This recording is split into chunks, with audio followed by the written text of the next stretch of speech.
Say what? All right, cool. Thank you. Find a spot?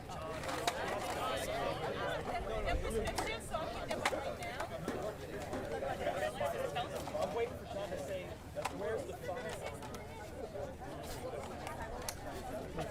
Thank you so much.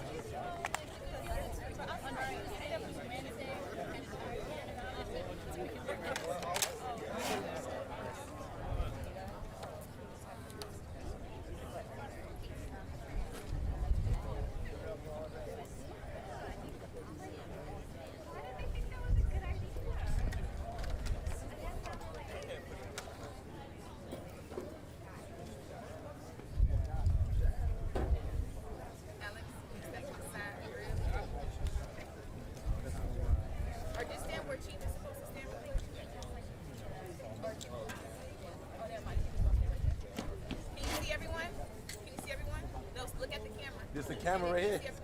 Yes. Yeah. Yes. Okay. Chief look like he in a photo at school though. This guy's too tall. Yeah, give me. Yeah, he good. I can see him though. Long as Chief stay still and not bob, the Chief keep bobbing over. No bobble. So all the speakers are good. No, they good. They perfect. Let me get it. Yeah, once you move out of the way. No, you ain't got to stand at the podium. Okay. The big boy don't right there in front of the shelf. Hey, Skip, can you move over a little bit? Yes. Okay. I can't see none of the workers in the back.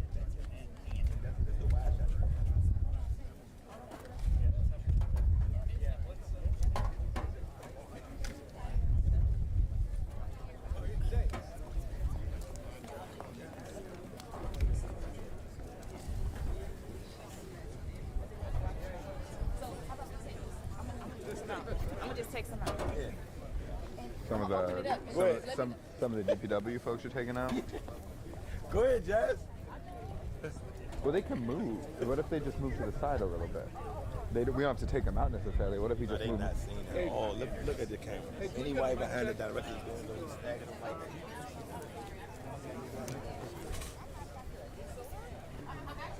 Yes. Okay. All right. Hey, Sean, you want to do a mic check? Because I think I messed up the mic last time I went up there. No, I'm not touching that mic. I'm going to blow that mic off that stand if I go. I guess. Go ahead. Huh? How you gonna do that work? He got you. No, he got somebody else right there. 1, 2. Testing 1, 2. Hey, 1, 2. Testing 1, 2. 3, 4. All right. Thank you, Dick. Thank you. Yeah, I can see him. I can just see them three. From her on down. I only can see her and them two.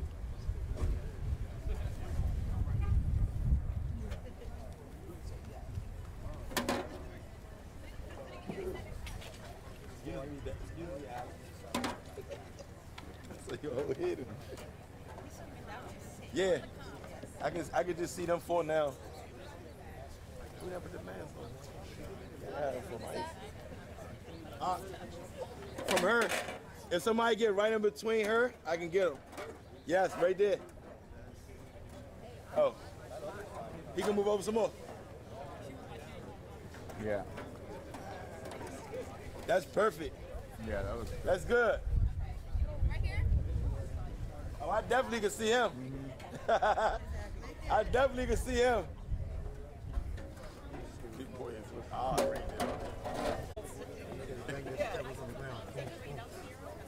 Like that. I know, right? No, they just blew the hell out of me because I know I wasn't supposed to tap the podium, meaning the thing. It's just so many people said it after I already said my bad. Like, God damn.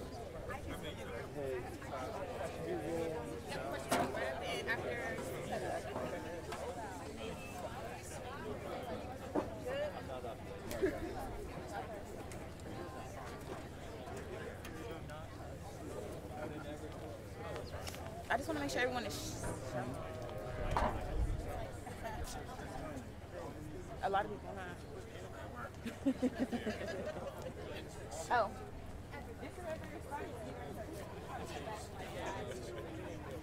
I can barely hear it.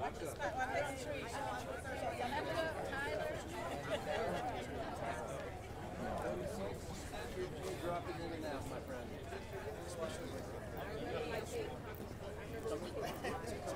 Thanks, God. Thank you all. No, I just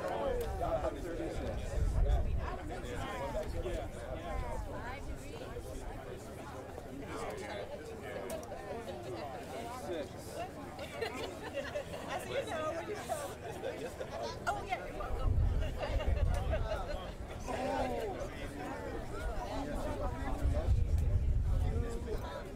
About an hour. Probably would be by the 20 times, but first text.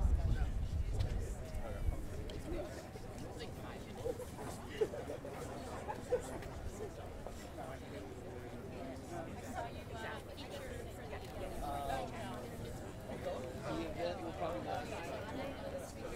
Yeah.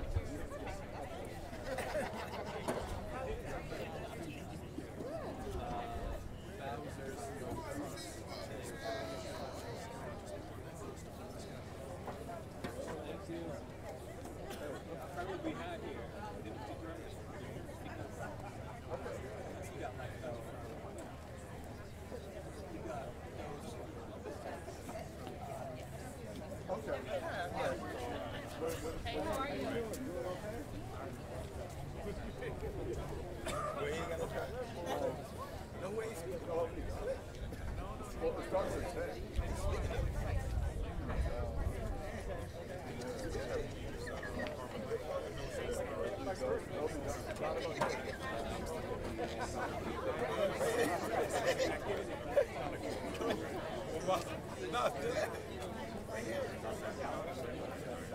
No, he is kind of taller. Chris is kind of taller with his soul. So, you know, there's still perspective on it. So you got, how many students you got on that? Well, you got no. Alright, so yeah, we got 2 over here. And by default, it's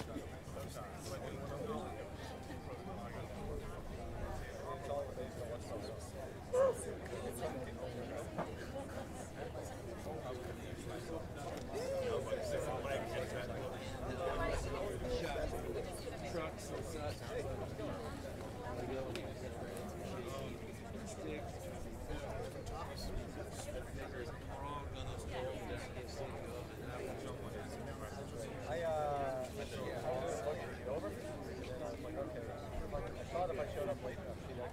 This is my birthday. I'm gonna double my lateness. Hey, we got 10 months left.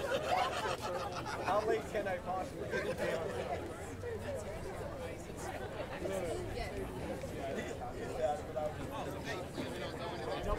Double lateness.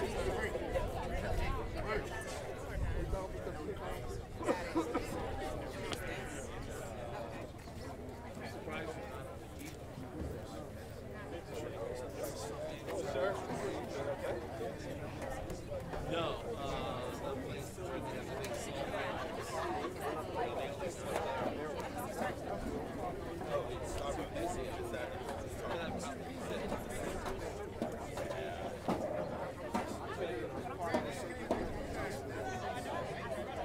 Direct traffic around the street. what happened?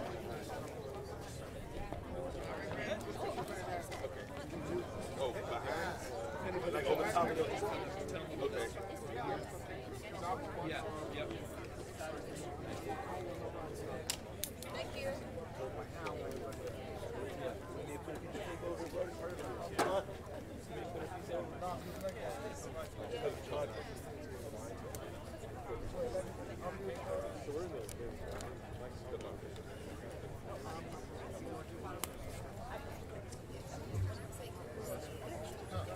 Everybody. I know, I said yes. Yeah, I know. That's why I was like, yeah, I can see him. That's why I said that.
I'm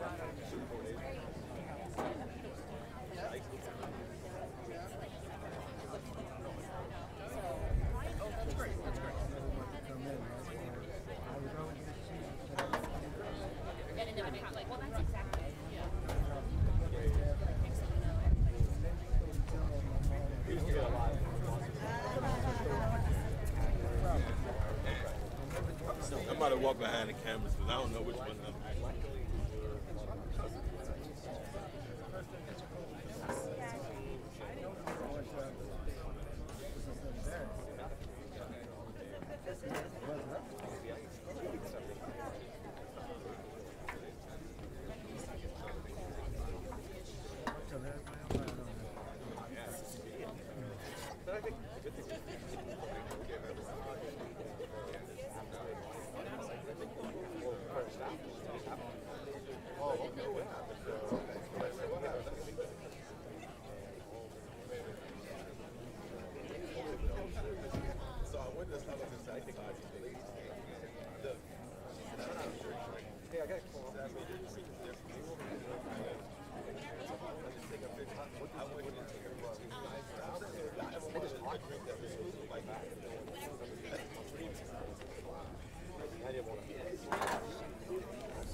They basically were like, hey, it's like 1 minute. That was like 3, 4, 5 minutes.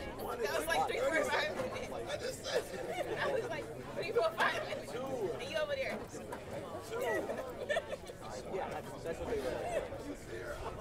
Come on. But they were like,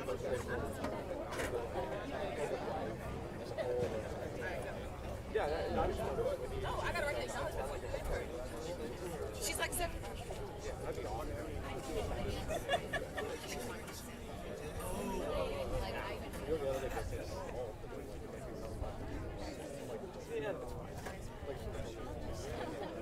No, you're good.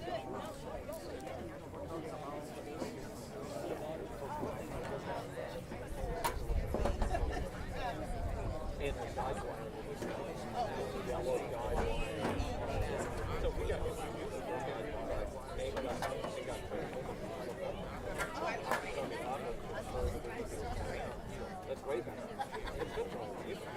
And I'm not like a huge no mountains.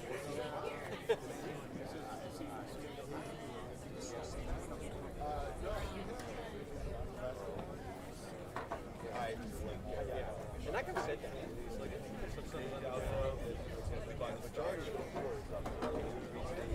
I wouldn't have thought.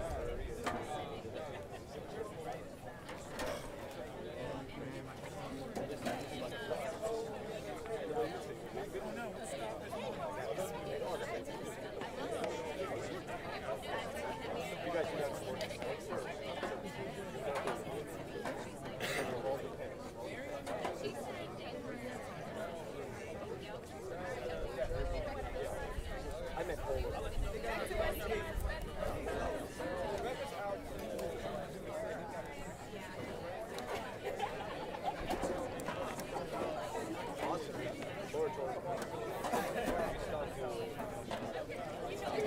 Excuse me.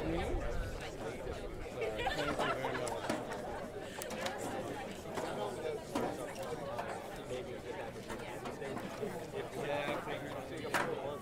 I always try to shoot beforehand because otherwise we're all crowding each other afterwards. No, on his watch. No, but if this yeah, then we got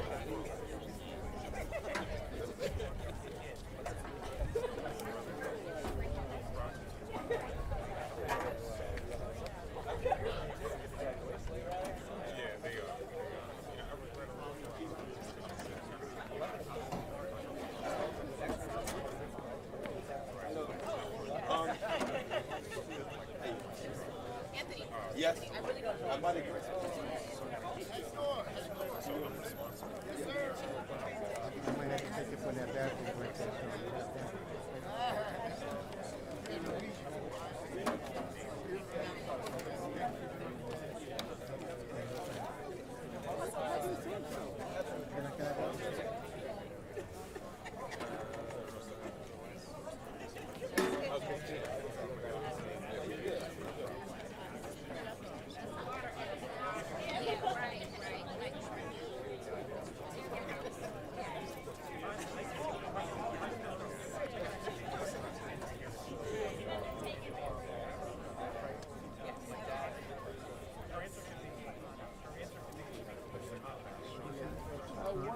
Oh my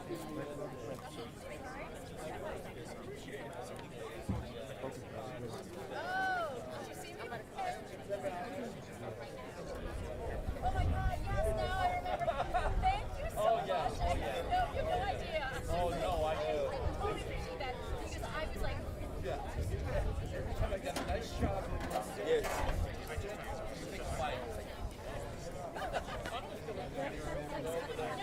no, you're like, right, yeah. Thank you.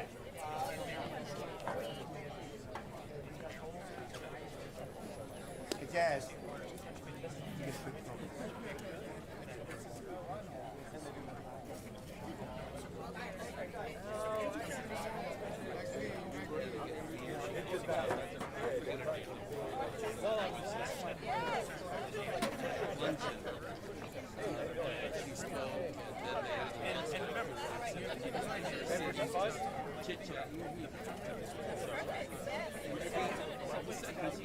It's a luncheon, so she's taking a bite, and I go over there and say, like 30 seconds. She's like, I don't want you to get a shot of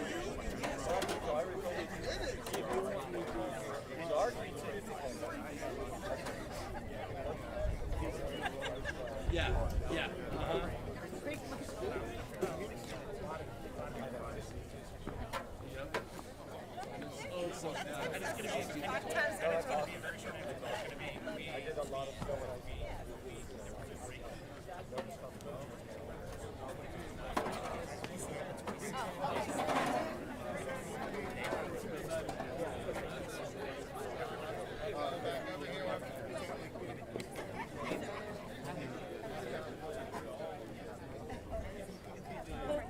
They moved the graduation back.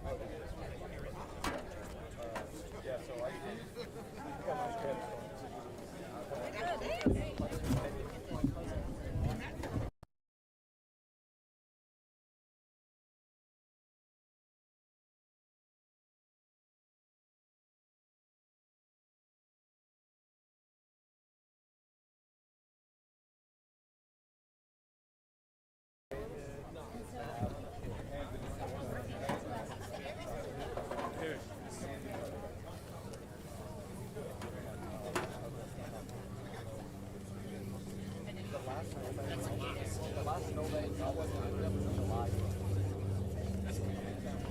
We had like 6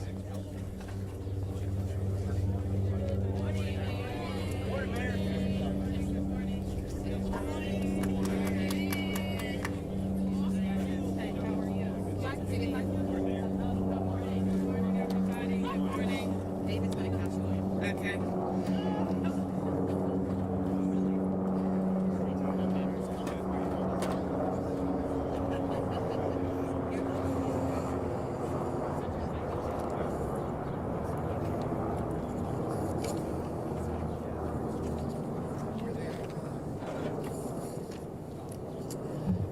Good morning, everyone. I'm Muriel Bowser. I'm the mayor of Washington, D.C. I am here today to provide a briefing on the city's snow preparedness. I am joined by the city administrator for D.C., the director of the Department of Public Works. I am joined by WMATA's general manager and the CEO of Pepco, Tyler Anthony, along with the incredible DC snow team. Please give the snow team a big round of applause. Our agencies that make up the snow clean team include the Mayor's Office of Community Affairs, the Mayor's Office of Community Services, DHS, that's the Department of Human Services, the Department of Health, DDOT, HCMA, DGS, our General Services Agency, and many other people behind the scenes who are preparing for this weekend snow event in next week, which we expect to be a very cold week. So by now, people have heard about the significant winter storm that is headed our way. These are our expectations. Our team is briefed by the National Weather Service regularly so that we can be prepared for any changes in the forecast or conditions. We expect snow to begin Saturday evening. It will continue throughout the night and into the day on Sunday and possibly into Monday. This will be the largest snowfall we've seen in a long time. Current projections have at least 9 inches of snow falling with the potential for more. There is a possibility of freezing rain overnight Sunday into Monday, which will increase hazardous conditions. So at the same time, we're also headed into a very cold week. On Monday night into Tuesday morning, we are expecting wind chills to be below 0. So to make sure we have all the resources we need to respond, I am declaring a state of emergency in the District of Columbia, effective now.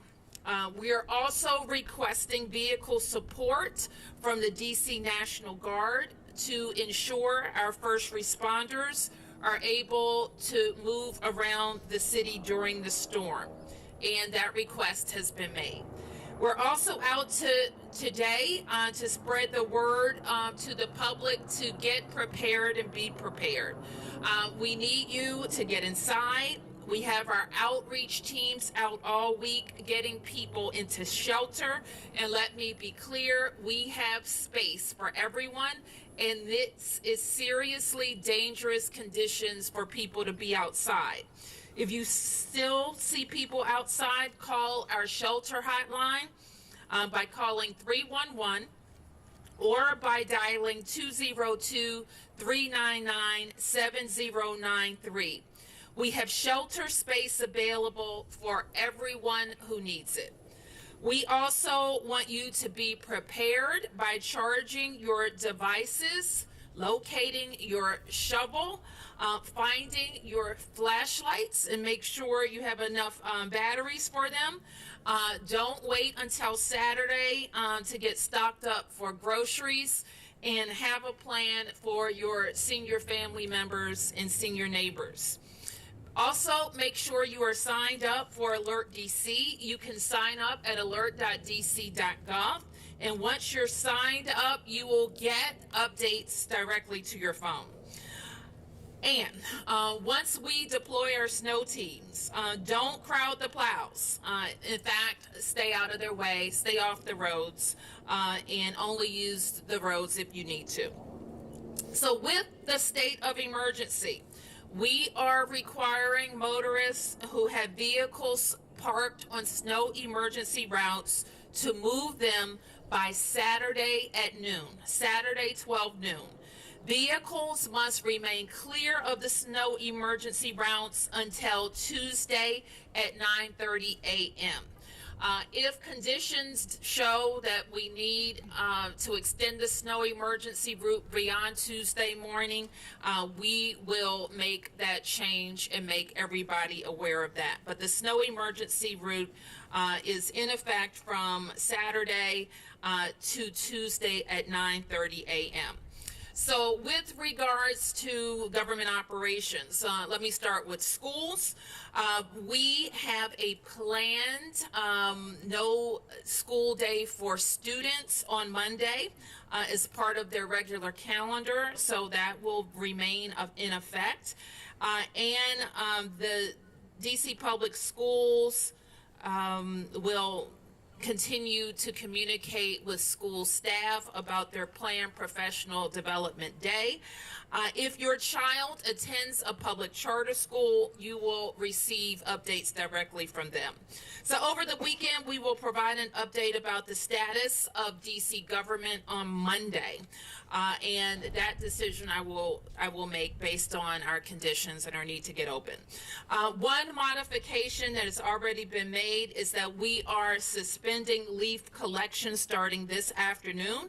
And those, because those teams who do leaf collection also clear the snow. And so they are already transitioning to snow cleanup. Residents should also expect their trash days to slide, and we will keep you up to date on if you have a Monday pickup, for example, when you should expect your trash to be picked up.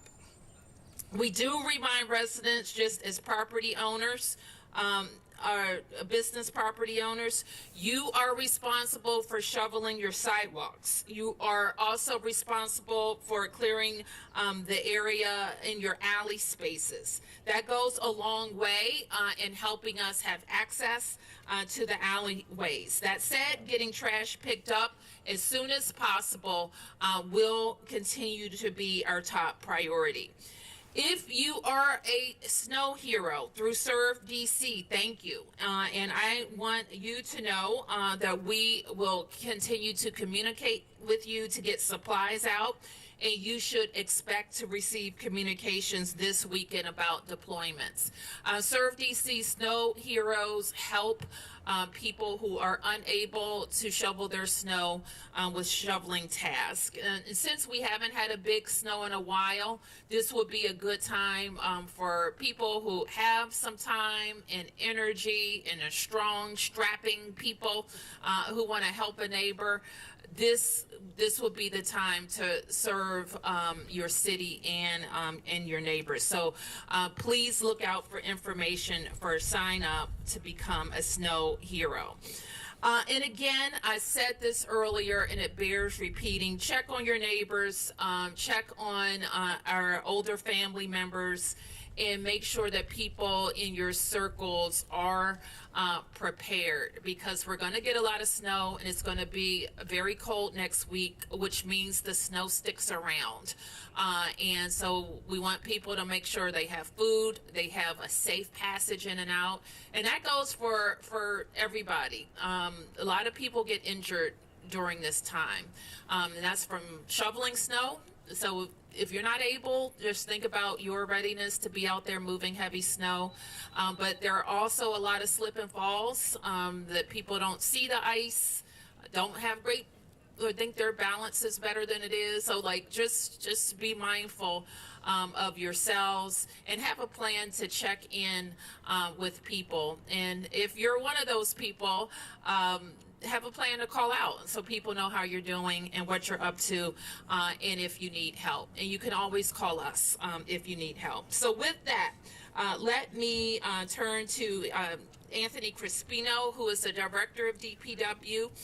He will be followed by the general manager for DC Metro, and Randy Clark. And Randy will be followed by the CEO of Pepco, Tyler Anthony, and then we'll be able to take a few questions. Thank you. Thank you, Mayor. So I just want to piggyback on what the mayor has said thus far. We are taking this storm very serious. The forecast is starting to firm up, so we have a better idea on what to expect in terms of snowfall. DPW and the snow team have been preparing for a storm somewhere in the neighborhood of 6 to 12 inches with potential for ice on the back end. So what our preparations have been is making sure that we have all the employees and equipment available to address the conditions that we're facing. Operations actually began last night at 7 p.m. We began brining the streets, and we will continue to brine the streets for through tomorrow before the snow begins. Once the operations really kick into high gear around noon tomorrow with the commencement of the snow emergency, we'll shift over from brining to salt to get a good layer of chemical down on the streets. And then once the snowfall starts, we really will begin to turn to straight plowing until the snowfall lets up. At the point that our operations really get into full swing, we will have in excess of 800 employees dedicated just to snow abatement and removal, and over 300 pieces of equipment, which includes some of the vehicles that you see behind us.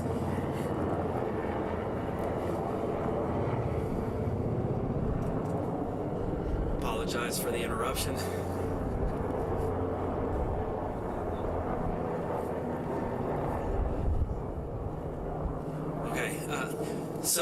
Once snowfall gets underway, as the mayor said, we need everybody to take this serious. Please make sure that your cars aren't on the posted routes. We want to be able to clear from curb to curb so that fire, EMS, and other essential services such as DC Water and Pepco can get to any calls for service as quickly as possible during the duration of the storm.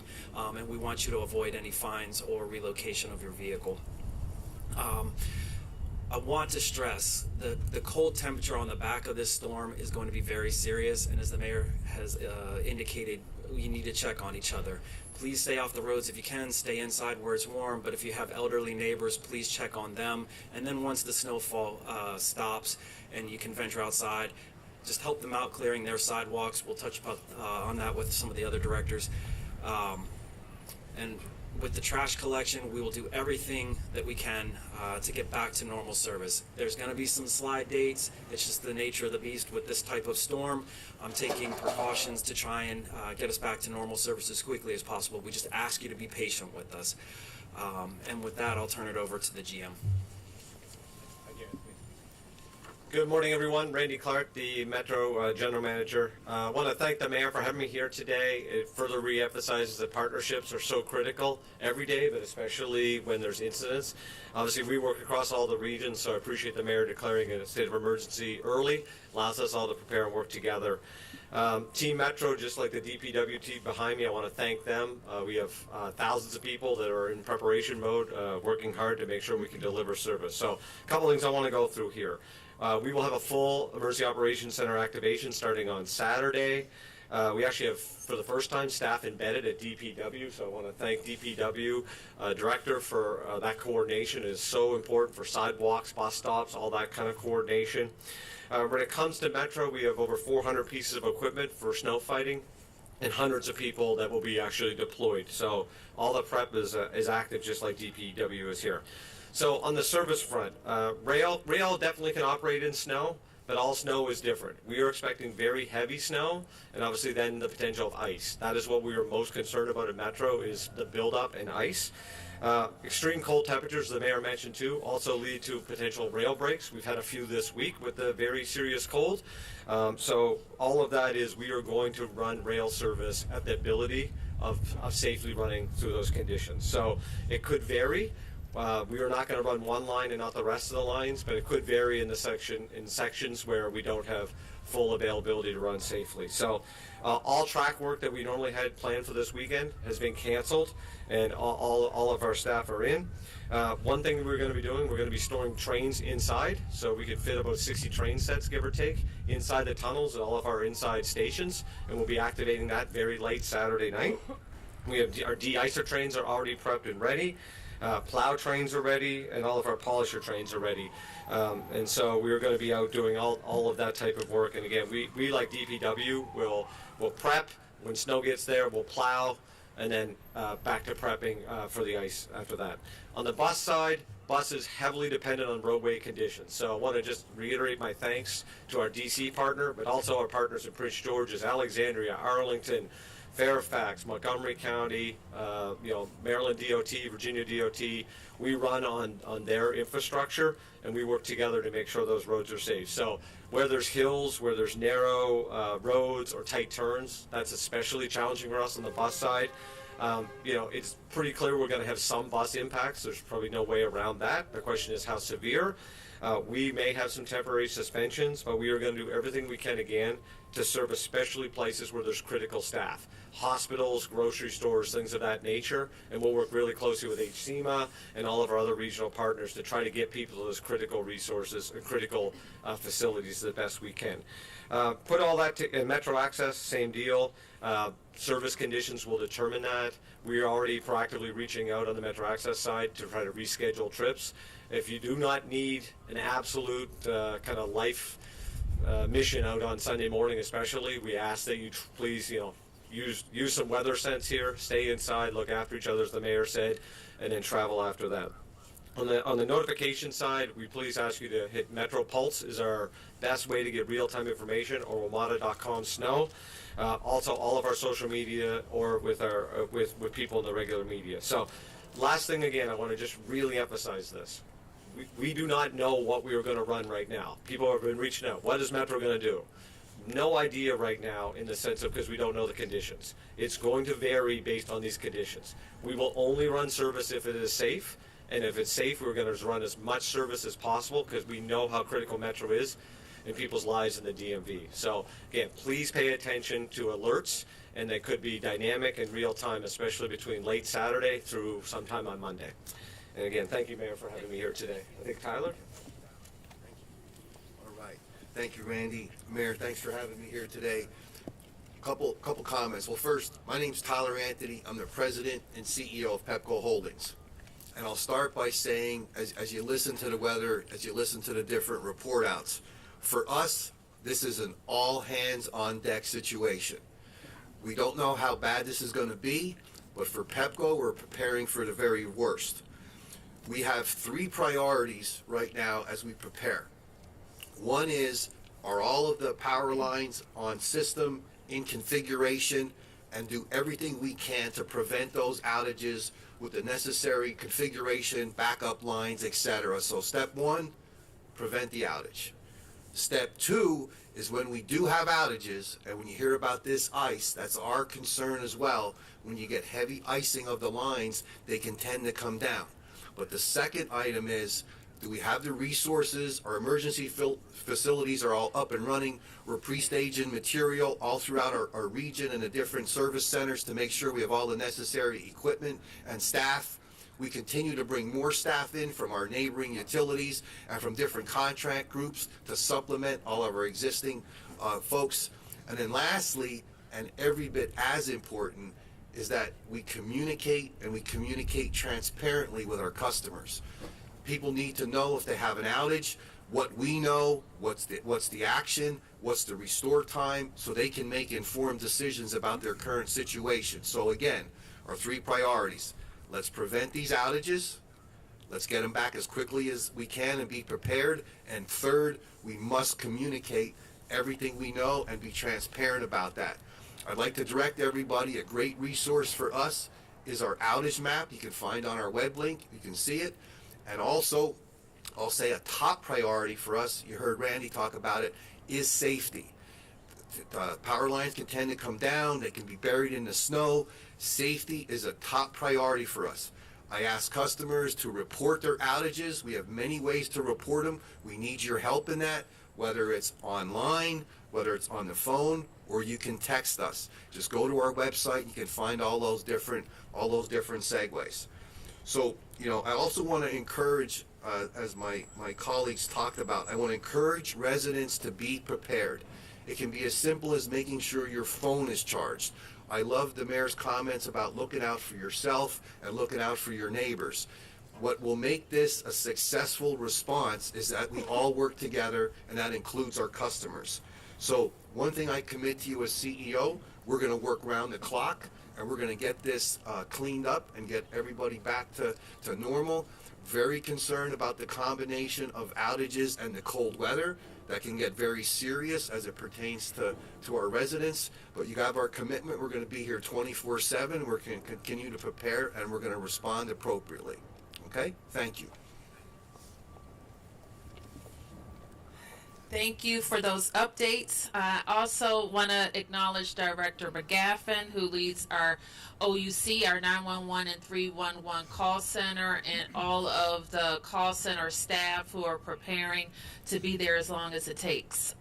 And they are emblematic of a lot of our workers When we get a forecast like this, they're planning to be away from their families for several days. And we want to say thank you in advance for that sacrifice for all of us. So with that, we can take a few questions. Yes, and let me ask Crispino to step forward, and Kevin to step forward and help me with any questions. Yes, Mark. Mayor Bowser, on the National Guard request, is it easier since they're already deployed? Is it a matter of just picking up the phone and calling the general, or are you actually having to go the traditional route of making a request through the Secretary of the Department of Army, and then would the National Guard troops who are here from out of state be part of this responses, or just the DC National? I know the answers to your first two questions, and they are yes and yes. So we are making a request through the traditional route for some equipment, and we're also talking directly to the general about some staff deployments in the district. We expect that to be related to snow clearing, especially for vulnerable communities. You're not sure whether the out-of-state... I don't know who's going to be doing what, but I expect the priority will be DC National Guard. Thank you. Yep. Any other questions? Yes. Morning for Metro and DPW. At what point with the rails will that determine whether you'll stop service? Is it when snow reaches a certain point on there that pivots that? And then for the streets, are there any areas that you all are asking people to stay away from once snow does start? I don't know if it gets more challenging around parks or windy roads. Great question. So with the declaration of the emergency, there are posted routes within the District of Columbia. Those are the areas that we would ask that the residents not park, because those are usually arterial streets and they are critical for police and fire to get from point A to B during the event. So for DPW and the snow team, it would be the designated snow routes. Please don't park there. Yeah, hi, thanks for your question. I think what you're referring to is there a level of snow on the tracks that we wouldn't run service? Yeah, so our goal here is first we're going to de-ice, which will minimize accumulation. When it gets kind of heavy, we'll have our plow trains out. Not to get too technical, but what we call if the ball of the rail, our plow will plow to the ball of the rail, and the idea is to prevent accumulation. What we're most concerned about, again, is this heavy snow could turn into ice, where the snow could kind of chunk up around our third rail. No third rail means no power means no train movement. So that's why we're working so hard. The de-icers make sure the third rail stays kind of ice-free, and then we plow to remove snow. And that's the best way we do it. And that's why we're also storing trains inside. It's going to allow us to plow our yards. And when our yards have less trains, and then we can plow and create more space for the trains to move. So kind of a complex movement between kind of where on the depot side and in the track side. For the mayor or any of you, the question was just asked a moment ago about areas to stay away from. I mean, are there particular streets, hills, intersections that are particularly dangerous in this kind of weather that you yourself, Madam Mayor, would say to everyone, just don't go anywhere near there? Well, I think the overall message is if you don't need to be out during the active snowfall and immediately thereafter to stay inside. And that's most of us. There are people who have to get to their jobs at hospitals and at grocery stores and senior facilities. So there are people who need to be moving and others that could spend a Sunday at home. And so we would recommend that. And frequently people who frequent certain roads, they know the roads that ice up faster. They know all of that. So there is a kind of rehearsed protocol of the priority streets. Every street, some of the places I just described are priorities. We function from this kind of value set that we want to get through a event like this, which is, I may sound a little calm, but this is a big storm. All right, we haven't had a big storm like this in a while, and we have been preparing for this. We're very concerned about the cold. And the cold weather like this mixed with precipitation puts people in a lot of danger. Being outside in weather like this, somebody could die. Okay, if you're outside and you're sleeping outside, like, so we gotta get people in. So I tell my team, as you've heard from all of the executives here, is that we have to be safe. We want to keep people safe, and we want to keep, we want to see everybody next week. Okay, so that's what we want. It's also a priority that we get open. Okay, we are a local government. We provide direct services. And so it is always my focus that we get people open. When we have snow events like this, industry suffers, restaurants and hospitality suffer. And if we can't get open, then their employees and guests can't get to work and get to their events. So how do we focus on keeping people safe, and cleaning up and making sure we can get open and get back to normal for our own government operations and theirs. And I should just clarify something that I said earlier. Chancellor Farabee, as I mentioned, there's no school for children as planned, and the teachers will have their professional development day virtually. Madam Mayor, a quick follow-up. I'm sorry. Yes. You mentioned you're concerned about the cold and somebody could die. As a follow-up, I did see that you're opening, I think, 8 hypothermia shelters. Yes. Could you drill down on what those facilities will do? Obviously, they'll keep people warm, but Sure. are there beds, food? Sure. Let me ask Director for DHS to answer your question and then more generally talk about outreach and how our contractors are working to get people in, how our employees, and what the general public can do. Director. Good morning. Thank you, Mayor. So, as you mentioned and the Mayor mentioned, we have space. The first message is that we really want to encourage people to come in. We have space for anyone who needs to come in. Our outreach teams have been working overtime since we started planning for this event. Okay. Sorry about that. Since we started planning for this event to ensure that our residents experiencing homelessness know what is going on, to encourage them to come inside. We'll continue outreach as long as it's safe to do so in terms of in-person outreach, in terms of our outreach teams walking the ground and making sure to check on our neighbors. Our shelter hotlines will continue throughout the storm 24/7 to encourage people who have chosen not to come in, but also distributing warming items for folks who may choose to stay outside. While cold weather injuries are preventable, so we really want people to come in. However, we also want to make sure that if folks choose to stay outside, they have the resources to keep safe outside.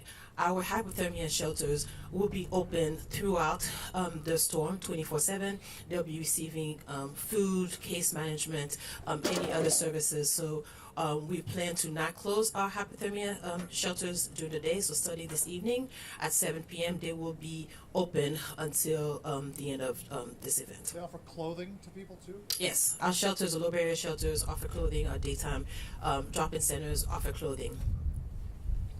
Thank you. Can I just follow up on it? So will there become a point where you would compel people to come off the street involuntarily if there's people living in tents or otherwise unsheltered?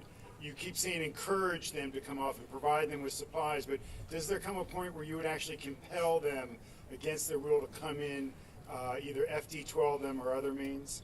So the purpose of us continuing to do outreach is to check on folks. So in some cases, when people may choose to stay outside, but they're also refusing the additional resources that they need to stay safe outside, then we would call the community response team to do an assessment to determine if this person needs to be FD12.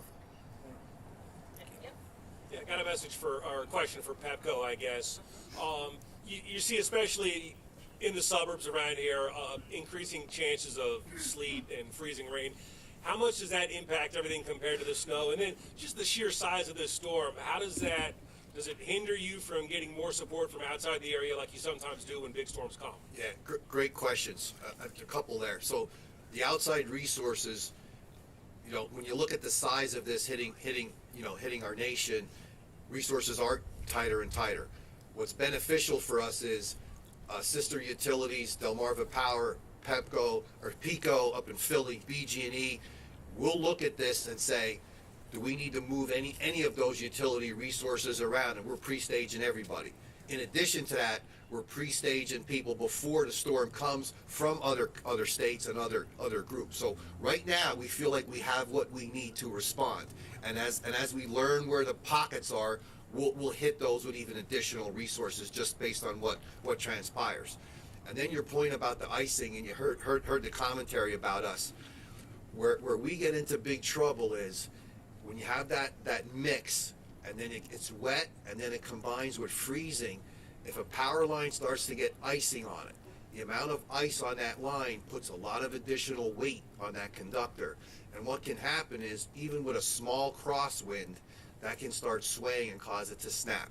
So you typically, have the risk with trees, and now you have this risk with ice. So that's what we're going to be paying close attention to. And as you've heard us discuss, it's a big watch area for us right now.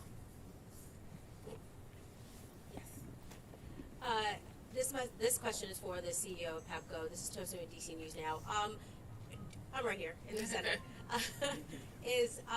Just obviously we're hoping for the best, but if there are chances where power lines do come down, do you guys have a certain strategy of what areas will get checked out first, fixed first? And just to follow up on the question about help from other areas, have you contacted them, and at what point will they be able to help you if you need that extra help?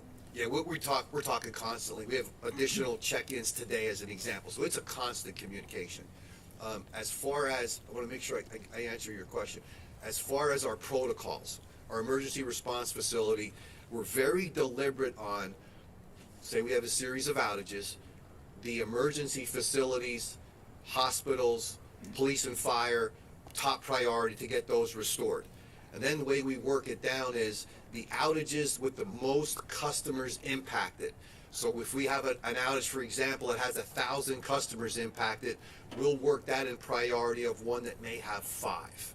And what we'll also do, I mentioned the outage map, in order to communicate that, what we'll do is once the storm, kind of comes through, and these develop, like changes all the time, but what we'll do is, on our outage map as an example, you can get a sense of your particular outage and where you kind of stack up in that priority, and we'll try to give estimated restore times based on size of outage and priority. So what I would underscore though is it's important that people report outages.